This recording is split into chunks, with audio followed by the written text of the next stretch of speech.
Hanamkonda dolphin children హాస్పిటల్లో దారుణం. డాక్టర్ల నిర్లక్ష్యంగా ఇస్సిపేటకు చెందిన జన్ను సాయిశ్రీ 6 సంవత్సరాలు మృతి. ఈ నెల 9న జ్వరంతో హాస్పిటల్లో జాయిన్ అయిన బాలిక. డాక్టర్ల నిర్లక్ష్యంగానే తమ పాప ప్రాణం పోయిందని బంధువుల ఆరోపణ. ఆసుపత్రి ఎదుట బాలిక బంధువుల ఆందోళన. నా బిడ్డ 7 సంవత్సరాలన్నా. ఈ నెల 20వ తారీఖు అట్లా 7 సంవత్సరాలు పూర్తి. నా బిడ్డకి ఈ నెల 20 తారీఖు నా బిడ్డకు జ్వరం వస్తే తీసుకొచ్చినన్నా.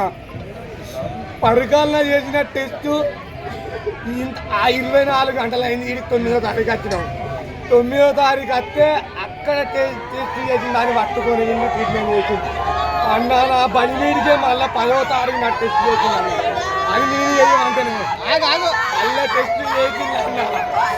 నా బలివీడికే నా బిడ్డకి కొట్టాను నన్ను ఎడతాను నేనంటే నా బలివీడికే వేరే కాడికి పంపించింది. ఇక వచ్చిన వాళ్ళ దాన్ని బట్టి చేసింది అన్న. వాళ్ళు సరిగా పట్టించుకోలే. ఆ ఎయిమ్స్లో పెట్టిన ఆ నుంచి మళ్ళీ ఐఎన్ఐస్లో తీసుకుపోయింది అన్న. తీసుకుపోయి డైరెక్ట్ ఆమె శ్వాస తీసుకుంటాను. తీసుకున్నాక కూడా ఆక్సిజన్ పెట్టింది. ఆక్సిజన్ పెట్టిన బిడ్డగా భయపడి ఏమో అవుతుందని ఆక్సిజన్ తీసి పక్క పెట్టింది. మూస కొట్టుకున్న మంచిగానే ఉన్నది. మళ్ళీ ఒకసారి నైట్ ఏం చేసింది, మీ బిడ్డకు శ్వాస అక్కలేదు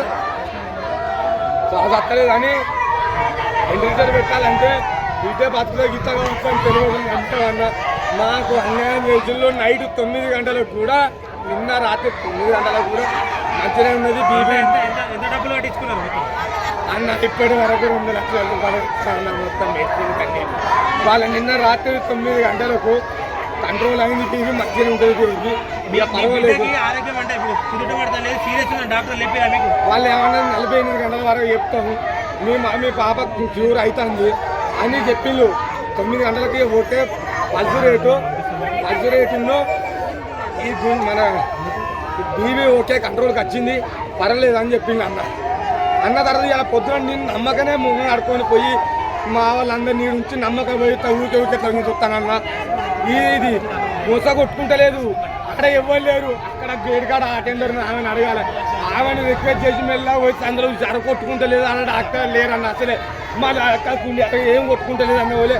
ఆమె పోయి డాక్టర్ చెప్తే డాక్టర్ అసలు ఎన్ఐసీ ఉన్న వాళ్ళు డాక్టర్ ఎప్పుడు ఉండరా అన్న. ఇగో ఇట్లా చేసింది, ఇది దొంగ హాస్పిటల్ అన్న. నా కడుపు కాలినట్టు దొంగ. మీరు దండ అందరి పిల్లలు మంచిగా ఉండాలి. మీరు ఈ నుంచి పోలే అన్న. పిల్లలు బతికించుకోండి అన్న. ఇది వాస్తవానికి